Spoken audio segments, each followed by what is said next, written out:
Nous trouvons l'apôtre Paul à Philippe déclarant avec un désir ardent, afin de connaître Christ et la puissance de la résurrection. Au fil des années, Dieu avait puissamment agi au travers de son ministère, qui avait été marqué par l'accomplissement de nombreux miracles. Pourtant, le voilà qui déclarait dans son vieil âge: je regardais toutes choses comme une perte afin de connaître Christ et la puissance de sa résurrection, qui est la plus grande puissance accessible aux croyants. Beaucoup d'entre eux échafaudent inlassablement des projets, des desseins pendant de nombreuses années, cherchant à obtenir la puissance dans leur vie. Ils affrontent de nombreux échecs au cours de leur existence et restent pourtant stériles dans leur vie spirituelle. Ils essayent alors de trouver un moyen de dominer leurs tentations. Ils s'imaginent que ce sont des visions ou certaines expériences qui leur permettront de parvenir à la puissance. Tout cela n'empêche pas qu'ils restent faibles, car ils ne se rendent pas compte que la puissance de résurrection est à leur disposition.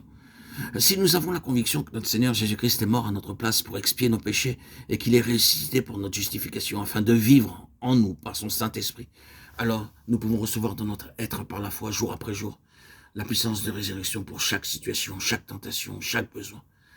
Pour que nous accédions à une telle foi, le Seigneur nous fait traverser beaucoup de situations et d'épreuves pénibles. Nous trouvons cette pensée dans 1 Pierre 1,7 où l'apôtre établit un parallèle avec l'affinage de l'or au moyen du feu. Il n'est pas possible de nettoyer ce métal avec du savon et de l'eau.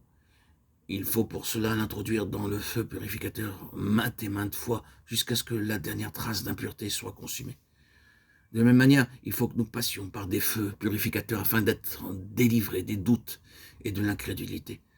Nous sommes poussés à croire et nous jugeons cette foi solide. Pourtant, il convient de se poser la question: trouvera-t-elle grâce aux yeux du Seigneur? À moins que nous n'ayons une foi de nature à nous approprier la puissance de sa résurrection jour après jour. Il n'en sera pas satisfait. Paul écrit dans Galates 2,20: Christ vit en moi, parce que c'est lui, le Christ vivant, qui a vaincu la mort pour vous et pour moi. C'est lui qui vit en nous, afin que nous remportions la victoire sur nos tentations jour après jour, par la foi dans la puissance de sa résurrection. Bien que les Éphésiens eussent été enseignés par Paul, Apollos et Timothée, Paul pria dans Éphésiens 1, 16, 20, afin qu'il leur fût donné de connaître la grandeur surabondante de la puissance de Dieu.